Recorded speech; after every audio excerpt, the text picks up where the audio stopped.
Question number 27 क्या बोला गया है? The mean of 11 items was 46। जो मीन था, सॉरी 11 नहीं था, 100 था। 100 आइटम्स वाज 46।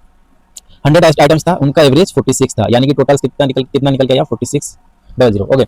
उसके बाद क्या बोला गया है कि later on it was discovered that an item 116 116 था, जो क्या हुआ है? मिसरीड हुआ है।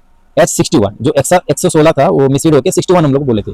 तो डिफरेंस क्या निकल के आ रहा है? 116 माइनस 61, यानी कि 55 हम कम बोले हैं, राइट। उसके बाद क्या बोला गया? अनदर आइटम 29 वाज, थोड़ा इसको ब्लैक कलर करते हैं। Another item 23 was misread as 34। Okay. जो 23 था उसको हम 34 रीड कर दिए थे, सॉरी, इसको हम 34 रीड कर दिए थे। Okay. And it was found that the number of item was, फिर उसके बाद क्या हुआ है इसको पहले कर लेते हैं सॉल्व। जो 23 था उसको 34 कर लिए, यानी कि 23 माइनस 34, यानी कि आपका निकल के आया -11। ओके। उसके बाद क्या हुआ है? जो 90 था, आइटम 90 होना चाहिए, उसको हम लोग क्या हुआ? 100 रीड कर दिए थे, यानी कि एक्चुअल में ये 90 होना चाहिए था। ओके। हम लोग क्या किए थे? इसको 100 रीड किए थे। इसको सॉल्व करेंगे बाद में। ओके। पहले हम लोगों का करंट टोटल को देखते हैं। ओके। करंट टोटल क्या होगा आपका? करंट टोटल क्या है? पहले था 4600। ओके।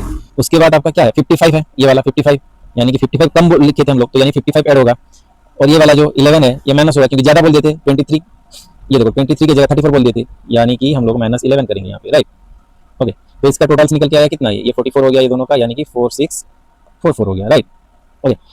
तो इसके बाद फिर क्या बोला गया है क्वेश्चन पे कि आपका आपका जो 90 आइटम्स होना चाहिए, मगर हम क्या है कि नॉट 100। हम लोग पहले क्या 100 आइटम बोल देते मगर वो 90 होना चाहिए, यानी कि आपका जो ये वैल्यू है। ओके। एक मिनट। ये जो 4644 था आपका, अगर हम लोग एवरेज निकालेंगे, हम लोग एवरेज निकालेंगे तो 4644 डिवाइडेड बाय क्या होगा? 90 होगा, क्योंकि एक्चुअल में 90 था मगर हम लोग गलती से 100 बोल दिए थे, राइट। तो इसका एवरेज निकल के आएगा आपका 51.6। ओके। 51.6। ओके। ये आपका आंसर है। ओके।